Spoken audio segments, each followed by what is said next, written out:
Hi, I'm your host, Charlie Cradaville, and welcome to the Jersey Machine. Anthony Caputo was the police director for the city of New Brunswick, New Jersey, responsible for keeping our people safe. But that didn't always happen. Caputo's tenure was marred by spikes in violent crime and scandals that rocked the department. Meanwhile, Caputo and his cronies collected millions in taxpayer dollars.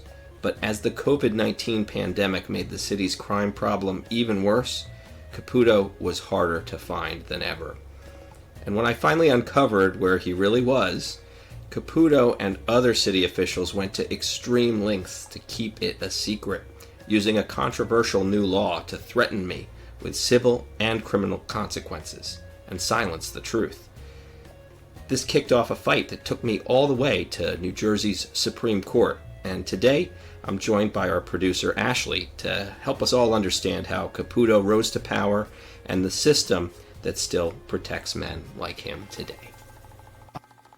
So Charlie, when you first started as an investigative reporter in New Brunswick, you probably didn't realize you were stepping into a decades-old game run by people who don't like being watched. What made you decide to start New Brunswick Today in the first place?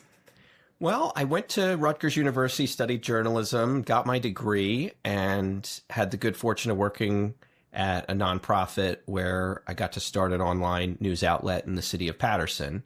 And after that experience, I developed the confidence to start my own outlet here in New Brunswick. I had already been involved in some campaigns to make change here in the city and ultimately saw that there was a lack of, reliable, consistent news coverage, and ultimately the police killing a man named Barry DeLoach in 2011 demonstrated to me that there was a real need for investigative reporting and for local reporting.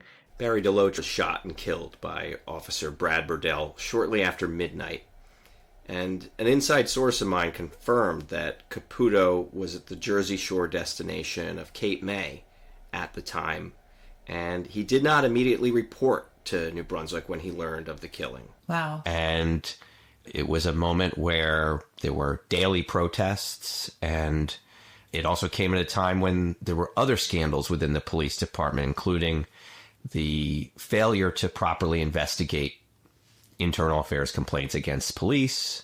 I would see that there's real news happening and the public wasn't getting the full story, and that New Brunswick was in a moment where we really needed good information. And so, along with my friend Sean Monahan, we started an online news outlet that's grown into a community institution here.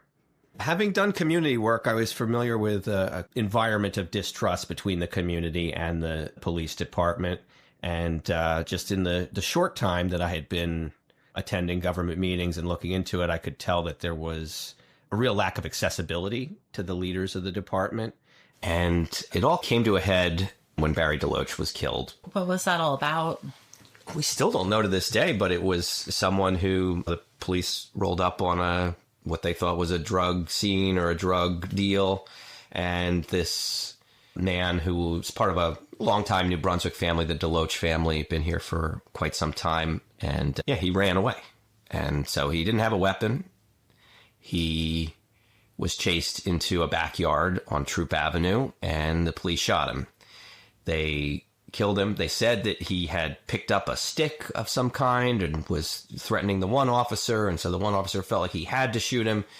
But people in the community didn't really buy that, especially after all the shenanigans that they'd seen with New Brunswick police over the years, killing other black residents who were unarmed. And that was something where I felt like we could make a difference by putting pressure for more transparency and accountability. What was going on with lack of access to the leaders? So I would frequently attend the city council meetings, and at the city council meeting, first of all, our mayor would not attend. So he was not in the room. You couldn't ask him a question, couldn't hear his side of the story. Most of the departments had leaders that would attend the meetings, and if a question came up about their department, whether it's the water utility or public works or any of the other departments, they would be present to respond to questions and would often speak about their department's work.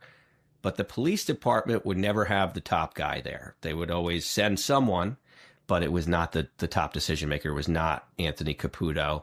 And so he was much harder to find. And like the mayor, he was not in that room with the public. And I at least got the sense that these two guys feel they're above it. They're above having to deal with the public. So they send people to deal with us, and we don't get to actually have access to them, actually hear them or ask them questions.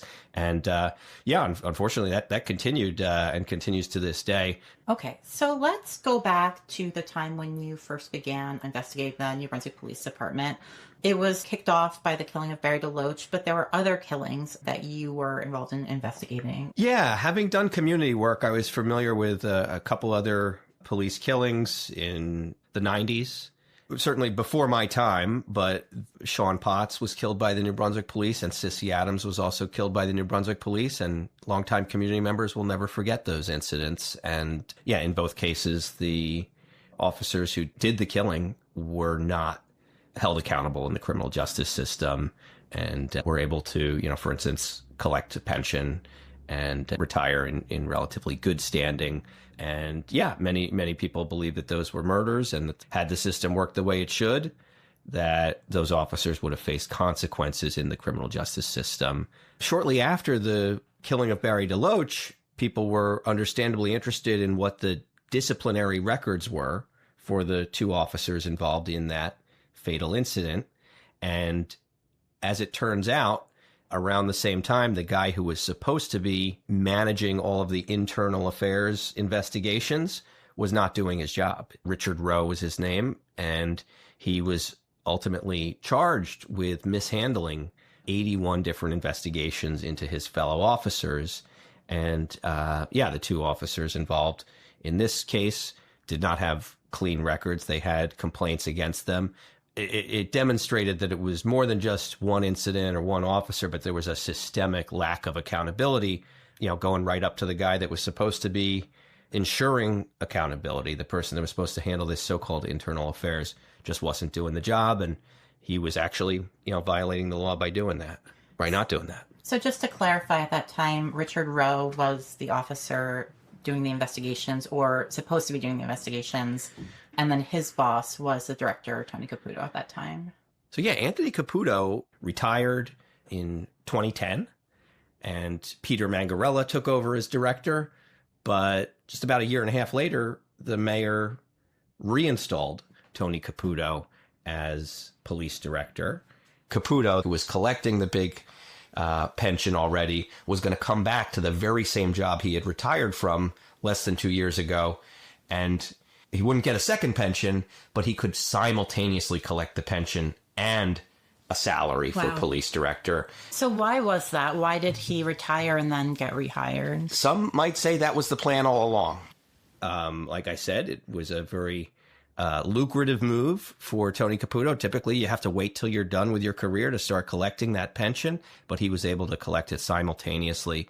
And New Brunswick Today exposed that the mayor is also collecting a pension simultaneously to his salary. And interestingly enough, the director who served in between Caputo's two terms was then hired by the mayor-appointed Board of Education to be the school security director, so he could then collect a salary and his police pension simultaneously.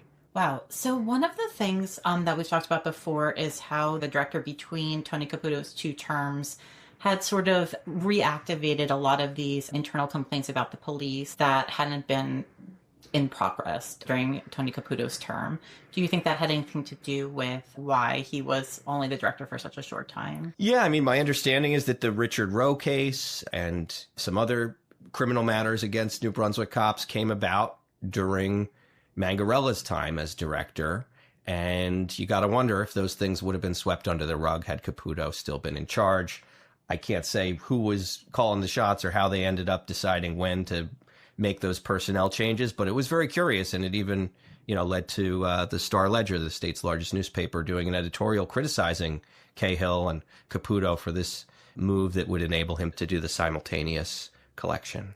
So not only was Caputo able to do the simultaneous collection when he returned, but he also received something called a boat check.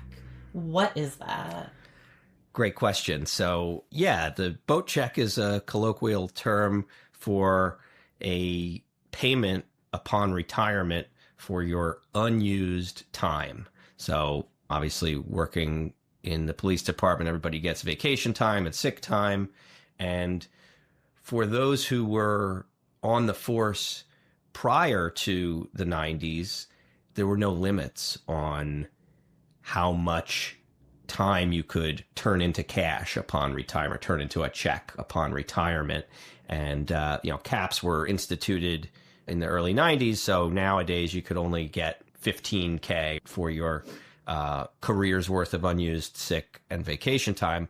But with no cap on it, the retiring Director Caputo was able to get a boat check that was so big it had to be split across several years, split across several different checks. And I believe it totaled $370,000 or more. Oh, my God. Yeah. So not only does he get to, then come back a year and a half later, right back into his old job, now getting a salary and a pension, but he was also getting payment for the unused sick and vacation time in a pretty astounding amount. They call it a boat check because it's often enough for you to buy a boat to use in your retirement. I mean, what's so crazy to me is not only that it was so much larger that these checks almost always are. I mean, just the scale of it, that his check was $370,000. And there was an interesting way he was able to rack up that much comp time, and it involved a dog. Yeah. Tony Caputo also has the distinction of being the first handler for the first police dog in New Brunswick Police Department history. Ringo the dog was that dog. And yeah, Anthony Caputo was in charge of taking care of the dog. So understandably, that was part of the job, and he was allowed to spend his work hours caring for the dog, even if it was at his house where the dog lived, taking the dog on a walk. And so by caring for the dog, he was able to accumulate a lot of comp time that then if he ever did want to take time off, a vacation, or had to take a day off, he could just use the comp time and continue to accumulate year over year almost all of his sick and vacation time. And that's what really led to the big boat check at the end of it, was his time caring for Ringo the dog. So he continued to take care of the dog, feeding the dog, walking the dog, bathing the dog, even after they were no longer in use. And for this, he was being paid the whole time. Yeah, I'm not sure if he bathed the dog, but I know he, obviously the dog needed to be cared for. So he was able to have the department pay him to do that and save up a lot of time. Looking into him today, we also saw the beginnings of his political work and his strong support for the political establishment, the political machinery here. Especially Mayor Cahill in particular. Yeah, actually during Mayor Cahill's first campaign before he was the mayor, his cousin before him was the mayor, John Lynch Jr., legendary politician who did ultimately plead guilty to federal crimes and is widely known for his corruption. He selected his cousin Jim Cahill to be the next mayor. The election was held in 1990. And during that election, Tony Caputo was pretty apparently a supporter of Mayor Cahill, so much so that he got into a physical scuffle with another officer. And it was at the Route 1 flea market where they had their scuffle. Yes. Fortunately documented by the Home News' Anne-Marie Cook. Jeff Dockhorn was the policeman who got into that scuffle. Allegedly, he had filed charges against Caputo of criminal mischief and disorderly conduct. He filed those charges against Caputo and two others for allegedly tearing down campaign signs for another candidate, Tom Clark, who was running against Cahill. And in response to being the subject of a criminal complaint from his fellow officer, that led to a confrontation the following day, I believe, at the Route 1 flea market. Both men signed complaints against each other, and they were ultimately dismissed.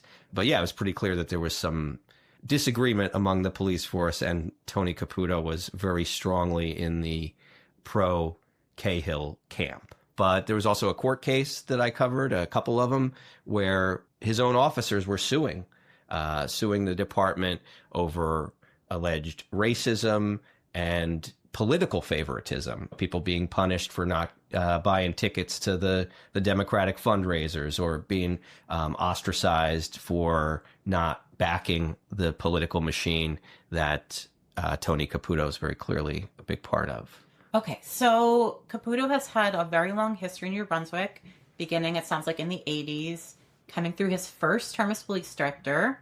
He retires, he then takes a pension, then comes back and takes his pension and the salary. And that's sort of the point where you come in. So the pandemic was a really different time with a lot of changes. How did that impact public safety in New Brunswick? Yeah, I think people here really experienced a lot of desperation, and there were some, kind of like outbursts of violence, in particular gun violence during this time. It started almost as soon as the pandemic started, and it got pretty bad. In September 2020, there was a mass shooting where 9 people were shot. 2 young lives were cut short in this, pretty heinous attack where 4 people rolled up to a party, hopped out of a car with guns and shot, a lot of people, shot 9 people. 2 of them passed away. And yeah, Mayor Cahill stayed silent for weeks, didn't make any statements on it. The police department was very quiet about it. And it was unfortunately not the first or the last serious shooting.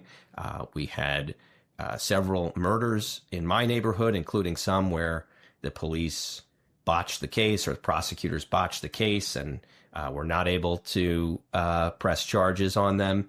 And just a continued environment of silence from the powers that be. So it was really troubling. A lot of people felt that public safety was a top issue, and that the people who were supposed to be on top of it were missing in action. So, in New Brunswick today, we worked hard to try to track these folks down and question them. I know at National Night Out events, one of the only times of the year that you can actually find the police director and or the mayor at a public event.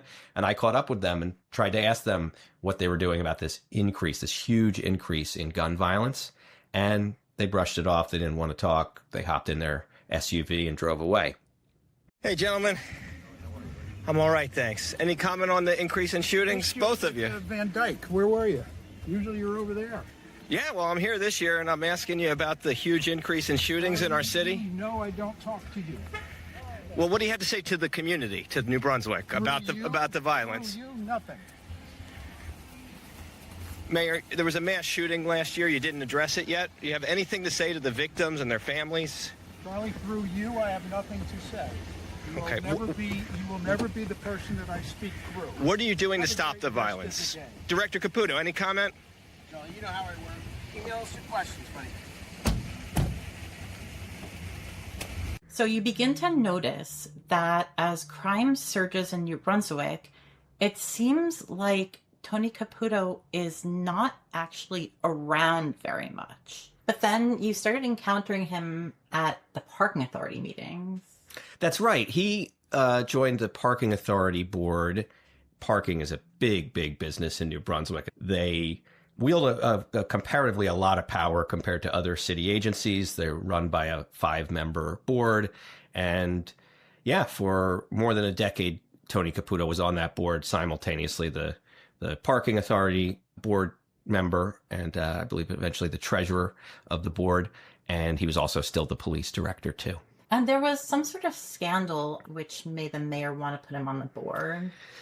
Yeah, at least that was the sense I got, was there was a big scandal involving theft. Back then, they dealt with a lot of cash at the parking authority, and people at all levels of the organization were caught up in a pretty big criminal case brought by the Middlesex County Prosecutor's Office. And there was certainly an atmosphere of things need to be cleaned up around here. So being, at the time, a former law enforcement official, Tony Caputo was put on that board. Again, he's never at the council meeting, so we can't find him there. But over time, I started to attend the parking authority meetings and would occasionally take that opportunity to try to ask him a question. He was very evasive and, very clear that he didn't want to be questioned.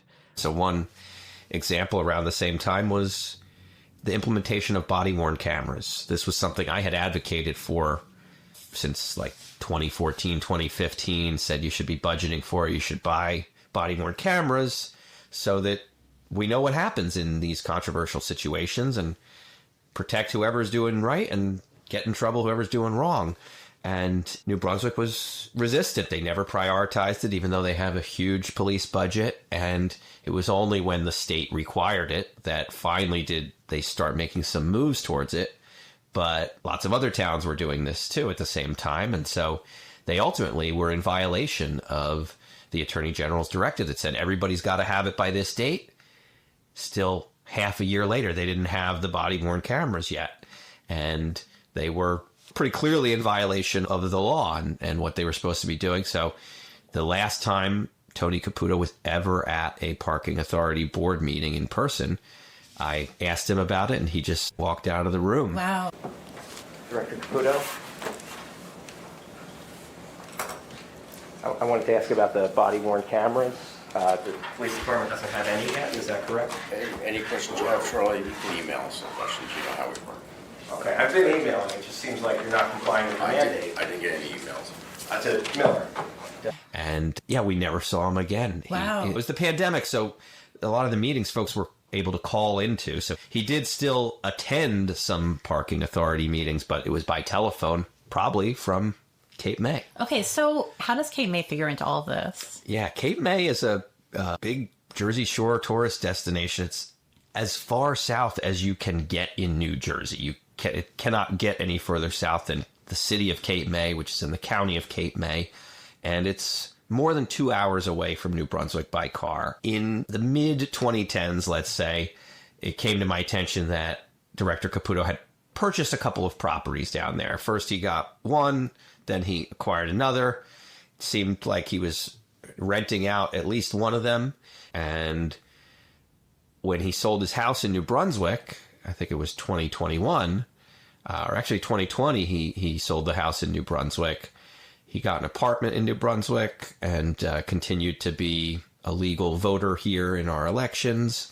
And at some point, he stopped voting here. And I noticed that probably means he's not living here anymore, because he would be voting here if he could. He's a deep supporter of the administration here. So when I saw that he had stopped voting here, I wanted to confirm where he had moved. Obviously, police officer residency is a big issue in towns all across the United States. There's different views on it, but a lot of people feel like They should be required to live in the city that they're serving. or at least it's better if they Right. do, right? Some people feel differently. And I actually am of the belief that once you get the job, you should be able to move, because we're only a 5 square mile city. Right. I think more people would agree that a director, the top boss, should be residing in town as opposed to somebody who's riding on a garbage truck or doing other municipal work. But the way the law is in New Jersey is you have to live in New Jersey to have those jobs, but you can really go as far away as you want within New Jersey. But let's get into that a little bit more, because that's interesting. The idea that, there are jobs that maybe you can do if you work far away, or there are jobs you can even do from home. But why is it different when you're the chief of police? I think there are emergencies that come up and you can't ever know when they're going to come up. If on the regular, you're hours away from the town where you're ostensibly the decision maker, the top decision maker, it can be less than ideal to be having to make decisions without being able to get to the scene, whether it's a mass shooting, which we had in 2020, 9 people shot in New Brunswick in one incident, whether it's a wild, out-of-control party like we had in 2013, the so-called Delafest riot, whether it's a weather emergency like a hurricane that causes power outages, road closures, displaces people. These are all situations where a police director needs to be on top of it. And it can be hard when you're 2 hours away. Yeah, I certainly think that of all the positions that you want to be at least close to New Brunswick, police director is up there as one of the top where you need that. And so at this point, you noticed that Director Caputo was no longer voting in New Brunswick. It sounds like you began to suspect he had pioneered work from home even more by remote controlling the police from Cape May. Yeah, and keep in mind, he was on the Parking Authority Board, too, and that's a position where there is a residency requirement. The 5 commissioners of the New Brunswick Parking Authority are supposed to be New Brunswick residents, though there is a carve-out if you're a full-time city employee. So it raises the question of, well, is he full-time? If he's not a resident, he needs to be full-time. Obviously, the police director position is supposed to be full-time, but it's so opaque that I just can't take his word for it that, he's working every day or showing up every day or working X number of hours a week, given that he's never at the council meetings. He had stopped attending the parking authority meetings in person. And it made me think, is this guy actually showing up for work? So as a result of that, you start to look into it in Cape May. Yeah. I wanted to look into his real estate there and learned some interesting things about how he ultimately developed one of the properties he had purchased and turned it into, from being, one house on the piece of land to building a second house. What was that all about? I think this was a pretty shrewd real estate move where he acquired the property. I don't know what he did with it, whether he rented it or just held on to it, but at some point he applied for permission from the Cape May Historic Preservation Commission to be able to demolish part of the house, which left enough land for him to then squeeze in a second house that he and his wife built from scratch, presumably not by themselves, but hired folks to build their dream home there. They ultimately, moved in there and were able to sell the historical the house. Other house, the original house, which that they been had there. kind of chopped in half, or right. They had messed with it, but it was still a house in a very desirable place. So they were able to basically make back all the money that they had spent buying it, selling that, and were able to, have their own house on the, the other piece of the property. Plus, they had the other property around the corner. And the thing that really made me say, what's going on here, is when I saw that the person who had been promoted to deputy director also bought a unit in the same building that Caputo's other property was. So, again, I don't know who's renting and who's living where, but, there's the potential that these two guys are hanging out at their properties in Cape May. The top 2 police officials, they're barbecuing, they're right on the beach, enjoying a nice, safe neighborhood in an extremely desirable place, while New Brunswick is falling apart and public safety is the number one issue. You've got these guys that are collecting big salaries, and in Caputo's case, also a pension, and it's unclear how much they're actually at work. And so if someone were to say to you, a lot of people have shore houses, how do you know that it's not just his vacation home? Yeah, that's something I've learned over the years is a great way to prove where someone lives is voter registration records. You're not supposed to vote from a place that's not your domicile. You can pick only one place to be voting, of course. And I wanted to confirm that Director Caputo had relocated to Cape May. And so just seeing that he owns property there is not enough, because he could theoretically be renting an apartment somewhere in New Brunswick or somewhere else, and there would be no ownership record of that. But I used the Open Public Records Act to request his voter profile from Cape May's Board of Elections. Had some back and forth with them where, at first they didn't want to give it up, but I was able to get it. And that confirmed for me that, yes, he had changed his voting address to this property that he built. So tell me about the meeting where you brought this information to say, what's going on? Is this guy living 2 hours away from the city where he directs the police? Yeah, so this all kind of played out over time, but I just asked via email very simply, hey, does Director Caputo still live in New Brunswick or not? And so most of these government organizations have a assigned person to deal with the press, which sometimes is just me, but I sent it to his deputy director, J.T. Miller, who was what's called the public information officer. And he responded that basically that's protected by Daniels law. Even though it was a yes or no question, I didn't ask for his new address. I certainly could have said, you know. We're gonna get into Daniel's law in a minute, but before that, what happened after that? Yeah, so he just said, dodge the question, said, well, we don't have to tell you. And then I started asking at the public meetings, saying, does he live in New Brunswick still or not? It's a fair question. And when I first asked, one member of the city council said, yeah, I think he does. And another member said, no, I think he doesn't anymore. So they didn't even know. They were unclear. There was a disagreement among two of the council members about it. So I worked to get that proof, that document, and I brought it with me to the May 3rd, 2023 council meeting. And that's when things really got crazy. So what happened at that meeting? Let's watch. Okay, so I'm passing out a document here that shows the home address of the New Brunswick Police Director on Avenue in Cape May City, Cape May County. You can punch in this address to Google Maps, and you'll see that it's more than 2 hours. It's supposed to be doing what? Speaking for my 5 minutes? The address, to show his address. It's a violation of Daniels law. Mr. Channing? Yeah, this can't be permitted in a public forum. Yeah. Mr. Craddock actually is probably subjecting himself to some civil liability. Actually, criminal liability. Please bring it. Bring it. Yeah. So this address is 2 hours and 10 minutes away from police headquarters. Does he work in New Brunswick, or does he remote control the police department from Cape May?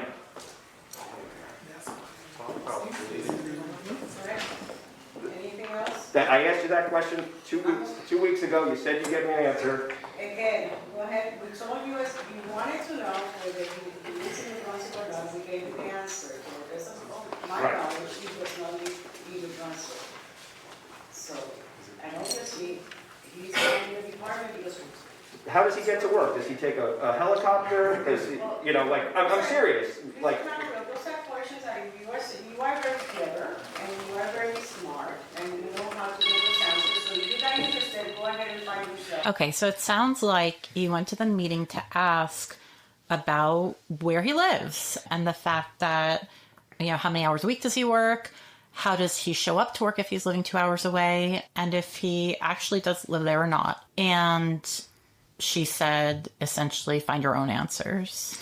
Yeah, I think they had given me all they were willing to give me, which was finally the yes or no, does he live in New Brunswick or not? And they had said earlier in the meeting, he no longer lives in New Brunswick. But with the parking authority position being on that board, you either have to live in New Brunswick or you have to be a full-time employee. So I saw that as a chance to explore, well, how much is he working, right? Is he truly a full-time employee entitled to that exemption from the residency requirement? Or is he not there very much? So, certainly some people commute very far to their jobs on a daily basis, and it's something they just do. But given his history, I had no confidence that he was showing up 5 days a week or that he was on call or nearby, when needed. And I felt like I was onto something, so I was asking every question I could, including, how does he actually get to work and how many hours is he working? And what I thought was so interesting about this video is that clearly they thought you were onto something too, because one of the men in the meeting threatened you, said that you're opening yourself up to liability. Right. And and what was that all about? Yeah, so this is where this law comes into play, a relatively new law called Daniels Law, meant to limit the sharing of home addresses and unpublished phone numbers of public officials. And what was the origin of Daniel's law? Tragic assassination attempt on a federal judge in a neighboring town, North Brunswick. Very close to New Brunswick. Yeah, and it was something that was, deeply felt by a lot of people, not just people in power, but people who respect the judiciary and the need for an independent judiciary really were very troubled by this. It's actually somewhat rare for these things to happen. And, tragically, her son was killed. Her husband was injured. She was not, but it was a devastating attack on her by a madman, a lawyer. And who was the man who assassinated her son? Yeah, Roy Den Hollander was the guy's name, and he killed himself before any kind of charges or trial could come about. He had also killed somebody else right before then on the other side of the country in California, San Bernardino, California. He was able to kill one of his rivals, another lawyer in the so-called men's rights movement. Yeah, let's start from the beginning on Roy Den Hollander. What was he all about? He was a very strong hater of women, a very misogynist lawyer who really felt motivated to bring cases that challenged some things where there is some inequality, right? Men have to register for the draft. Right. Women don't have to register for the draft. So he had a case that was at one point before Judge Salas regarding the selective service, the draft, and trying to make it so that women have to sign up for that. He also got a lot of publicity and media attention many years earlier when he brought a case challenging the practice of having ladies' nights at bars. There was some case where he traveled to San Bernardino, California to kill this other attorney who he felt was getting credit that he deserved or getting favorable treatment within this movement. And then he hopped on a plane and came to North Brunswick, where he killed Daniel Anderl. And I think in both cases he used a costume of like a FedEx delivery person to get them to open the door in North Brunswick. So he had created a kill list. His first kill was the man in San Bernardino who was a rival men's rights lawyer. Then he crossed the country intending to kill Judge Salas, but when he arrived at her home dressed as a FedEx man, her son Daniel opened the door. Yes. Daniel Anderl, just 19 years old, was apparently having a conversation with his mother and raced up to answer the door, not knowing who it was, and opened the door, and shots rang out, and Daniel was killed, and the husband, who's an attorney, a well-known attorney as well, Mark Anderl, was shot and injured, but he made a recovery. And Daniel's only 19 at the time. Yeah. Real tragedy, because he was widely known to be a good guy with a bright future ahead of him, and cut short by this madman. And so everyone realized we have to do something to address the safety of judges, and what they decided upon was Daniel's Law. Yeah. I think that, in retrospect, better approach would have been devoting real resources to judges who feel threatened or receive threats, and allowing them to get the same kinds of protections like we're used to seeing some politicians get, right? The governor has a state police detail. The Speaker of the Assembly has a guy that goes around with him from the state police. Obviously, president, former president, vice president all get Secret Service protection. Even candidates for president get Secret Service protection. But in this case, the proposed law was mostly about eliminating address information from the internet and trying to find ways to force that information to be removed from websites. And then, so Daniel's Law was enacted on a national level and on a state level, but they're different. Right. So there's a federal version of Daniel's Law that only covers federal judges. And it also, notably has a clear exception for newsworthy media coverage. If the address is relevant to a news story or an editorial, the news media can't be found in violation of that statute, the federal statute. The New Jersey statute has no such exception, and it also covers a much, much greater number of people. So not just state judges, not just municipal judges, but also prosecutors, police, and investigators with an agency called DCP&P, what ends up being tens of thousands of people, including folks who might have only been a prosecutor for a short time. So it applies to people who are both active and people who are retired as well. It does, and the federal law also covers retired federal judges too. But by expanding to law enforcement in New Jersey, obviously that is a ton more people. In New Jersey, there's probably about 100 federal judges and retired federal judges total. Right. Whereas New Brunswick Police alone currently has maybe 140 or 150 current officers on the force. Plus, when you talk about municipal judges, sometimes this is a thing that people do one day a week. They're a municipal judge or a municipal prosecutor, and they might only do it for a year, and then they don't get the job next year. But if you do it even for a short time and you apply for the protection, you then can have this special power to force people to remove your address or phone number from the internet through both civil and criminal consequences, coercion. And so the effect of this is, obviously people wanted to protect the judges, but rather than giving them actual physical protection, they enacted a law which ended up not only protecting federal judges or even state and municipal judges, it ended up protecting people like Director Caputo from sunlight coming onto his whereabouts while being the director of the police.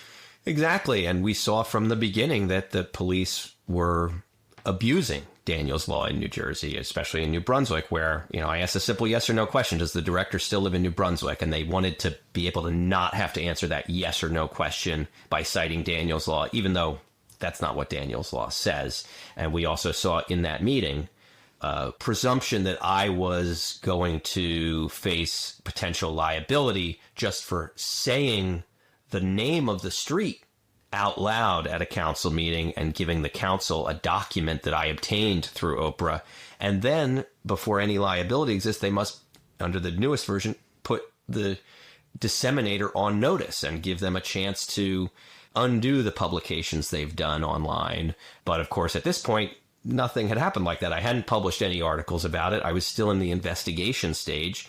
And because I was not getting satisfactory answers through, one-on-one emails or other communications, I was now bringing it up in public, but I wasn't publishing anything. And I didn't say the full address out loud. I said the street name. And so they were aware that you were working on your article about this issue with Director Caputo, that you were doing research and gathering information for this article. And so then they sent you a letter in the mail. Mm-hmm.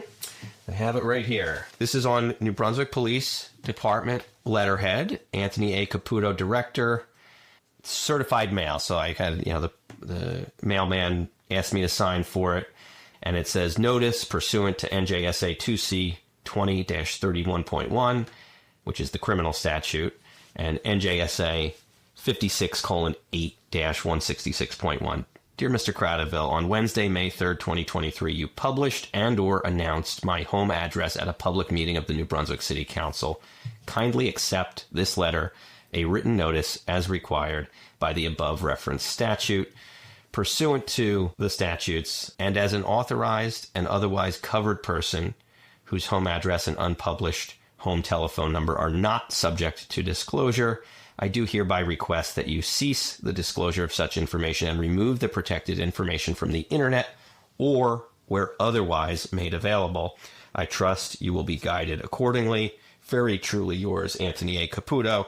And it's copied to his private attorney, the city attorney, and the first assistant prosecutor at the Middlesex County Prosecutor's Office. And so what was your reaction when you received this letter? I was not expecting it. I felt like I had done things correctly in terms of, the only people who were given access to the address were the city council, essentially his bosses who would already have access to that address if they wanted it. And, it was obtained legally through the Open Public Records Act. I didn't pass out the document to everybody in the room, just to the elected leaders of the city. And I held back from saying the full address at the meeting. So I felt like I was going to be safe and had not done anything wrong. But the first step to bringing about those consequences is to send a notice. So, Director Caputo chose to send me that notice, and I was a little perplexed by some of the language in it because, again, this isn't the internet. I didn't publish anything. I just made remarks at a council meeting, which is something I've been doing for a long time and have never had any legal consequences as a result of my comments at council meetings. I try to be careful about what I said, and on this day and in this matter, I was very careful about what I said, but you heard in the video, as soon as I said the name of the street and, gave the clerk the copies of the record I had printed out for the council, he said, this is not acceptable. This can't be done in a public forum. They, shut it down. And T.K. Shammy, the longtime city attorney, even said Mr. Cradaville might be subjecting himself to civil liability for doing this. And I said, bring it, because I knew there was going to be some case where Daniel's Law was going to be at odds with transparency and accountability for important decision makers. I didn't know it was going to be a case I was involved in, but I did feel like the facts of this one were very much on my side. We've got a guy who's in a position with a residency requirement, and he's being dodgy about where he lives, and it's not close. It's very far away, and he's presiding over a very violent time in New Brunswick, leading the police department, and spending at least some amount of time 2 hours away at his primary residence. So what started with investigating essentially Director Caputo turned into a press freedom case. Yeah, exactly. It really was an issue of, will this law be able to chill my reporting and stop me from reporting the full story? And so when you received the letter, you could have said, all right, Director Caputo doesn't want me to publish this article. Maybe I won't do it. But that's not the reaction you had. Right. I felt, the facts in this case really were, I would find it hard for a judge to say that I was doing something wrong here. I felt on solid ground, but I also don't have the resources to hire a lawyer. I don't have the training to do it myself. So I felt like rather than accelerating it by just publishing the address and testing it, I shared the letter, and I posted the letter on social media and explained what I was trying to do and explained that I thought this letter was an unconstitutional prior restraint on my speech, and began to get outreach from organizations that care about press freedom and transparency. And one of those organizations, thank God, was the ACLU of New Jersey, which ultimately agreed to bring a challenge to the law on my behalf. And we ultimately sued Director Caputo and the city government a few months later. So this is the turning point. You uncovered the top law enforcement official secretly living 2 hours away. You exposed how officials were using Daniel's Law to cover it up. And when you pushed for answers, they tried to shut you down with legal threats. So if they could silence a journalist over something this critical, like the whereabouts of an absentee police director during a surge in violent crime, what does that mean for press freedom going forward? Next time, we'll have my exclusive interview with former ACLU attorney Alexander Shalom, who helped me file this First Amendment lawsuit against Caputo. Alex is one of the top appellate attorneys in New Jersey, and you can hear directly from him why this case was a lot bigger than me, Tony Caputo, or the city of New Brunswick. Then you'll hear exactly what happened in the courtroom at each step of the journey until the verdict finally came down earlier this year. And you can decide for yourself whether justice was served. So make sure to tune in next time on The Jersey Machine.